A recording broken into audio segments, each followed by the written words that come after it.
ಓಂ ಶ್ರೀ ಗುರುಭ್ಯೋ ನಮಃ. ಎಲ್ರಿಗೂ ನಮಸ್ಕಾರ. ಸನಾತನವಾಣಿ ಯೂಟ್ಯೂಬ್ ಚಾನೆಲ್ಗೆ ಸ್ವಾಗತ. ಇವತ್ತಿನ ವಿಡಿಯೋದಲ್ಲಿ ಬೆಳಕಿನ ಹಬ್ಬ 5 ದಿನಗಳ ಕಾಲ ನಡೆಸುವಂಥ ದೀಪಾವಳಿ ಹಬ್ಬದ ಬಗ್ಗೆ ಮಾಹಿತಿಯನ್ನು ತಿಳಿಯೋಣ. ಯಾವ ದಿನ ಯಾವ ಆಚರಣೆಗಳನ್ನು ಮಾಡಿಕೊಳ್ಬೇಕಾಗತ್ತೆ, ಇನ್ನು ಬಹಳ ವಿಶೇಷ ಅಂತ ಹೇಳೋದಾದರೆ ದೀಪಾವಳಿ ಅಮಾವಾಸ್ಯೆ ಎಂದು ಮಾಡುವಂಥ ಲಕ್ಷ್ಮೀ ಪೂಜೆಗೆ ಶುಭ ಮುಹೂರ್ತ ಏನಿದೆ, ಯಾವ ಸಮಯದಲ್ಲಿ ಲಕ್ಷ್ಮೀ ದೇವಿಯನ್ನು ಆಹ್ವಾನವನ್ನು ಮಾಡಿ ಪೂಜೆಯನ್ನು ಮಾಡಿಕೊಳ್ಬೇಕು, ಈ ಎಲ್ಲ ಮಾಹಿತಿಯನ್ನು ಕೂಡ ಇದೇ ವಿಡಿಯೋದಲ್ಲಿ ತಿಳಿಸ್ಕೊಡ್ಲಾಗುತ್ತೆ. ಯಾಕಂದರೆ ಈಗಾಗಲೇ ಹಬ್ಬದ ತಯಾರಿಗಳನ್ನು ಪ್ರಾರಂಭವನ್ನು ಮಾಡ್ಕೊಂಡಿರ್ತೀರಾ, ಹಾಗಾಗಿ ಬಹಳನೇ ಅನುಕೂಲ ಆಗುತ್ತೆ. ಸಂಪೂರ್ಣವಾಗಿ ಮಾಹಿತಿಯನ್ನು ನೋಡಿ ಆ ದಿನಕ್ಕೆ ತಕ್ಕಂತೆ ಆಚರಣೆಗಳನ್ನು ಮಾಡಿಕೊಳ್ಬಹುದು. ದೀಪಾವಳಿ ಹಬ್ಬ ಬೆಳಕಿನ ಹಬ್ಬ 5 ದಿನಗಳ ಕಾಲ ಆಚರಣೆ ಇರುತ್ತೆ. ಅದರಲ್ಲಿ ಮೊದಲನೇ ಒಂದು ಆಚರಣೆ ಬಂದು ಗೋವತ್ಸ ದ್ವಾದಶಿ.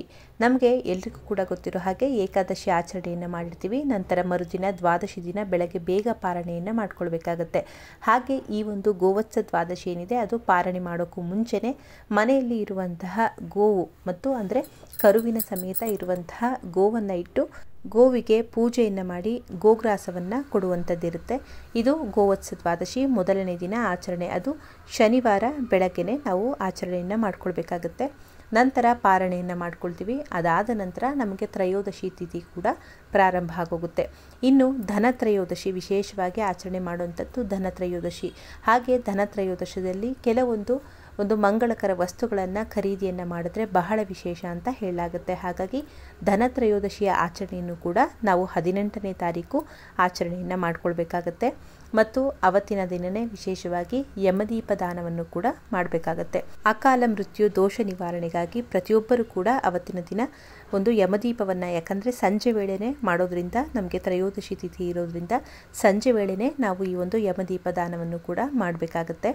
ಅದರ ನಂತರ 19ನೇ ತಾರೀಕು ನಾವು ನೀರು ತುಂಬುವ ಹಬ್ಬ ಅಂತ ಹೇಳ್ತೀವಿ. ಅಂದರೆ ಜಲಪೂರ್ಣ ತ್ರಯೋದಶಿ ಆಚರಣೆಯನ್ನು 19ನೇ ತಾರೀಕು ಭಾನುವಾರ ಆಚರಣೆಯನ್ನು ಮಾಡಿಕೊಳ್ಬೇಕಾಗತ್ತೆ. ನಮಗೆ ಹಗಲಿನಲ್ಲಿ ತ್ರಯೋದಶಿ ತಿಥಿ ಇರೋದ್ರಿಂದ ಸೂರ್ಯೋದಯಕ್ಕೆ ಇರುತ್ತೆ. ಹಾಗಾಗಿ ಹಗಲು ನೀರು ತುಂಬುವ ಹಬ್ಬದ ಆಚರಣೆಯನ್ನು ಮಾಡಿಕೊಳ್ಬೇಕು. ನಂತರ ನಮಗೆ ಸಂಜೆ ವೇಳೆ ಚತುರ್ದಶಿ ತಿಥಿ ಕೂಡ ಪ್ರಾರಂಭ ಆಗಿರುತ್ತೆ. ಆದರೆ ನಾವು ಸೂರ್ಯೋದಯಕ್ಕೆ ಅನುಗುಣವಾಗಿ ಆಚರಣೆಯನ್ನು ಮಾಡಿಕೊಳ್ಬೇಕಾಗಿರೋದ್ರಿಂದ ನರಕ ಚತುರ್ದಶಿ ಒಂದು ಅಭ್ಯಂಜನ ಸ್ನಾನವನ್ನು ಏನು ಮಾಡ್ತೀವಿ ಅದನ್ನು 19ನೇ ತಾರೀಕಲ್ಲ 20ನೇ ತಾರೀಕು ಆಚರಣೆಯನ್ನು ಮಾಡಿಕೊಳ್ಬೇಕಾಗತ್ತೆ. 20ನೇ ತಾರೀಕು ನಾವು ಕೇದಾರೇಶ್ವರ ವ್ರತ, ಬಹಳಷ್ಟು ಜನ ಅಂದರೆ ಕೇಳಿದರೆ ಈಗಾಗಲೇ ಕಮೆಂಟ್ ಮಾಡಿದಿರಿ ಕೇದಾರೇಶ್ವರ ವ್ರತವನ್ನು ಯಾವತ್ತೂ ಆಚರಣೆಯನ್ನು ಮಾಡಿಕೊಳ್ಬೇಕು ಅಂತ. ಅವರು ಕೂಡ ಅಷ್ಟೇ 20ನೇ ತಾರೀಕು ಆಚರಣೆಯನ್ನು ಮಾಡಿಕೊಳ್ಬೇಕಾಗತ್ತೆ. ಮತ್ತು ನರಕ ಚತುರ್ದಶಿ ಅಭ್ಯಂಜನ ಸ್ನಾನವನ್ನು ಕೂಡ 20ನೇ ತಾರೀಕೆ ಮಾಡಿಕೊಳ್ಬೇಕಾಗತ್ತೆ. ನಮಗೆಲ್ರಿಗೂ ಕೂಡ ಗೊತ್ತಿರೋ ಹಾಗೆ ಈ ಒಂದು ಅಭ್ಯಂಜನದ ಆರತಿ ಅಂತ ಏನು ಹೇಳ್ತೀವಿ, ಚಂದ್ರೋದಯ ಕಾಲದಲ್ಲಿ ನಾವು ಆಚರಣೆಯನ್ನು ಮಾಡಬೇಕು. ಹಾಗಾಗಿ ಬೆಳಗ್ಗೆ 4:22 ಒಂದು ಮುಹೂರ್ತ ಇದೆ. ಈ ಒಂದು ಸಮಯದಲ್ಲಿ ನಾವು ನರಕ ಚತುರ್ದಶಿಯ ಒಂದು ಅಭ್ಯಂಜನವನ್ನು ಮಾಡಿ ಮನೆಯಲ್ಲಿ ಗಂಡಸರಿಗೆ ಆರತಿಯನ್ನು ಕೂಡ ನಾವು ಈ ಒಂದು ಸಮಯದಲ್ಲಿ ಮಾಡಿಕೊಳ್ಬೇಕು. ಅಂದರೆ ಬೆಳಗ್ಗೆ 4:22 ಆಚರಣೆಯನ್ನು ಮಾಡ್ಕೊಳ್ಬೋದು. ಯಾರು ಈ ಸಮಯದಲ್ಲಿ ಸಾಧ್ಯ ಆಗಿಲ್ಲ ಅನ್ನೋರು 5:15 ಒಳಗೇ ಸಾಧ್ಯ ಆದಷ್ಟು ಮಾಡಿಕೊಂಡ್ರೆ ಉತ್ತಮ. ಇನ್ನು ಈ ಒಂದು ಆಚರಣೆಗಳನ್ನು ಅಂದರೆ ಯಾರು ನರಕ ಚತುರ್ದಶಿ ಅಭ್ಯಂಜನವನ್ನು ಜೊತೆಗೆ ಕೇದಾರೇಶ್ವರ ವ್ರತದ ಆಚರಣೆಯನ್ನು ಮತ್ತು ಧನಲಕ್ಷ್ಮಿ ಪೂಜೆಯನ್ನು ಇದಿಷ್ಟನ್ನೂ ಕೂಡ 20ನೇ ತಾರೀಕು ಸೋಮವಾರನೇ ಆಚರಣೆಯನ್ನು ಮಾಡಿಕೊಳ್ಬೇಕಾಗತ್ತೆ. ಅದರ ನಂತರ ನಾವು ಅಮಾವಾಸ್ಯೆ ಅಂದರೆ 21ನೇ ತಾರೀಕು ಅಮಾವಾಸ್ಯೆಯ ಆಚರಣೆಯನ್ನು ಅಂದರೆ ದೀಪಾವಳಿ ಅಮಾವಾಸ್ಯೆಯ ಆಚರಣೆಯನ್ನು ಮಾಡ್ಕೊಳ್ತೀವಿ.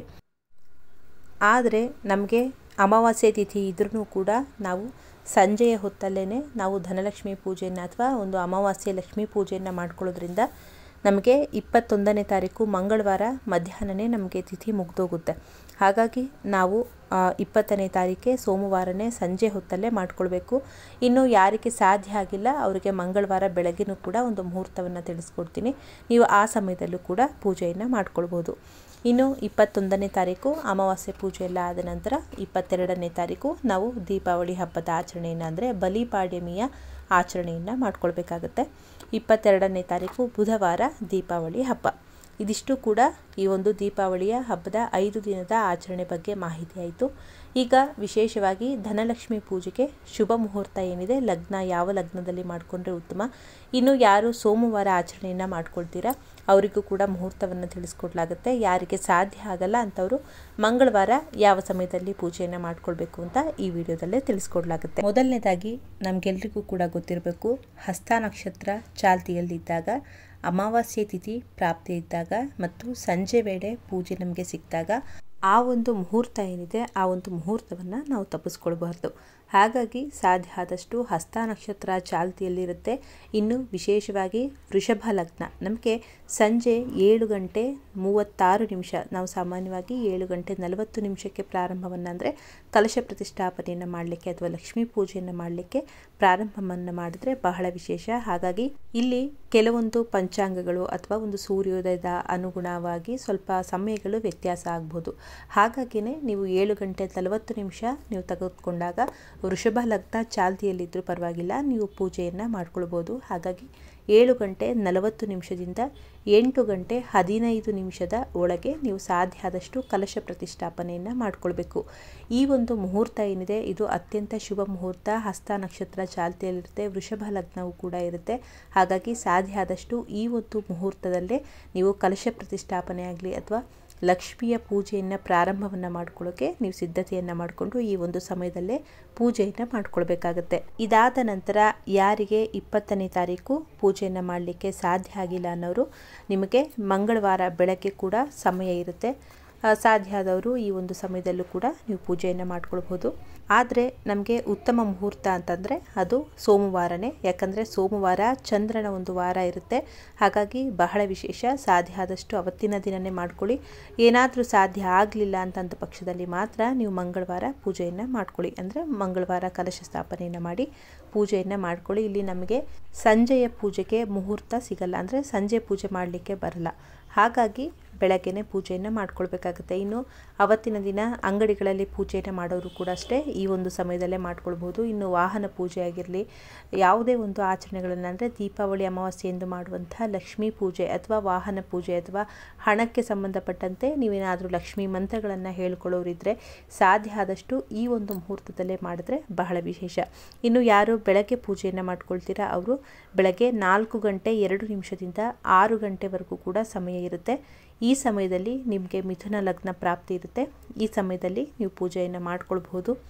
ಇನ್ನು ಬೆಳಗ್ಗೆ ಸಾಧ್ಯ ಆಗಲಿಲ್ಲ ಮತ್ತೊಂದು ಮುಹೂರ್ತವನ್ನು ಹೇಳಿ ಅಂದರೆ ಬೆಳಗ್ಗೆ 8:15 9:15 ಒಳಗೇ ನೀವು ಪೂಜೆಯನ್ನು ಮಾಡ್ಕೊಳ್ಬೇಕಾಗತ್ತೆ. ಹಾಗಾಗಿ ವೃಶ್ಚಿಕ ಲಗ್ನ ಪ್ರಾಪ್ತಿ ಇರುತ್ತೆ. ಯಾರಿಗೆ ಸೋಮವಾರ ಸಾಧ್ಯ ಆಗಿಲ್ಲ ಅವರು ಈ ಸಮಯದಲ್ಲಿ ನೀವು ಮಹಾಲಕ್ಷ್ಮಿ ಅಥವಾ ಧನಲಕ್ಷ್ಮಿ ಅಮಾವಾಸ್ಯೆಯ ಲಕ್ಷ್ಮೀ ಪೂಜೆಯನ್ನು ಮಾಡ್ಕೊಳ್ಬೇಕಾಗತ್ತೆ. ಇನ್ನು ಈಗಾಗಲೇ ನಾವು ಕಲಶ ಪ್ರತಿಷ್ಠಾಪನೆಯನ್ನು ಸೋಮವಾರ ಮಾಡ್ಕೊಂಡಿರ್ತೀವಿ ಅಂತನವರು ಪುನಃ ಬೆಳಗ್ಗೆ ಪ್ರಾತಃ ಕಾಲ ಬೇಗ ಎದ್ದು ಪುನಃ ಲಕ್ಷ್ಮೀ ದೇವಿಗೆ ಪೂಜೆಯನ್ನು ಕೂಡ ಮಾಡ್ಕೊಳ್ಬೇಕು. ಇದಿಷ್ಟು ಮಾಹಿತಿ ಏನಿತ್ತು ಇದು ದೀಪಾವಳಿ ಹಬ್ಬದ 5 ದಿನಗಳ ಆಚರಣೆ ಬಗ್ಗೆ ಮಾಹಿತಿಯಾಗಿತ್ತು. ಇನ್ನು ಹಬ್ಬದ ಆಚರಣೆಯನ್ನು ಯಾವ ರೀತಿ ಮಾಡ್ಕೊಳ್ಬೇಕಾಗತ್ತೆ, ಇನ್ನು ಕೆಲವೊಂದು ಆಚರಣೆಗಳಿಗೆ ಕೆಲವೊಂದು ಮುಹೂರ್ತಗಳು ಯಾವ ಸಮಯದಲ್ಲಿ ಮಾಡಿಕೊಂಡ್ರೆ ಉತ್ತಮ ಅಂತ ಅದನ್ನು ಕೂಡ ಮುಂದಿನ ವಿಡಿಯೋಗಳಲ್ಲಿ ತಿಳಿಸ್ಕೊಡ್ಲಾಗುತ್ತೆ. ಆದರೆ ಈ ಒಂದು ಆಚರಣೆ ಏನಿದೆ ಅಥವಾ ಒಂದು ಲಗ್ನ ಅಥವಾ ಒಂದು ಶುಭ ಮುಹೂರ್ತ, ಯಾಕಂದರೆ ಧನಲಕ್ಷ್ಮಿ ಪೂಜೆಗೆ ಹೆಚ್ಚಾಗಿ ಮಾಹಿತಿಯನ್ನು ತಿಳಿಸ್ಕೊಡಿ ಅಂತ ಕೇಳಿದ್ರಿ. ಹಾಗಾಗಿ ಸಂಪೂರ್ಣವಾಗಿ ಮಾಹಿತಿಯನ್ನು ತಿಳಿಸ್ಕೊಟ್ಟಿದ್ದೀನಿ. ಮಾಹಿತಿ ಏನಾದರೂ ಅನುಕೂಲ ಆಗಿದ್ದರೆ ಬೇರೆಯವ್ರಿಗೂ ಕೂಡ ಶೇರ್ ಮಾಡಿ. ಹಾಗೆ ಮಾಹಿತಿ ಏನಾದರೂ ಡೌಟ್ಸ್ಗಳಿದ್ದರೆ ನೀವು ಕಮೆಂಟ್ ಮಾಡಬಹುದು. ಇನ್ನು ಧನಲಕ್ಷ್ಮಿ ಪೂಜೆಗೆ ವಿಸರ್ಜನೆ ಈ ಎಲ್ಲವನ್ನು ಕೂಡ ನಾನು ಮುಂದಿನ ವಿಡಿಯೋದಲ್ಲಿ ತಿಳಿಸ್ಕೊಡ್ತೀನಿ. ಹಾಗಾಗಿ ಮುಂದಿನ ವಿಡಿಯೋನು ಕೂಡ ನೋಡಿ. ಹಾಗಿದ್ದರೆ ಮತ್ತೆ ಮುಂದಿನ ವಿಡಿಯೋದಲ್ಲಿ ಸಿಗ್ತೀನಿ. ಧನ್ಯವಾದಗಳು.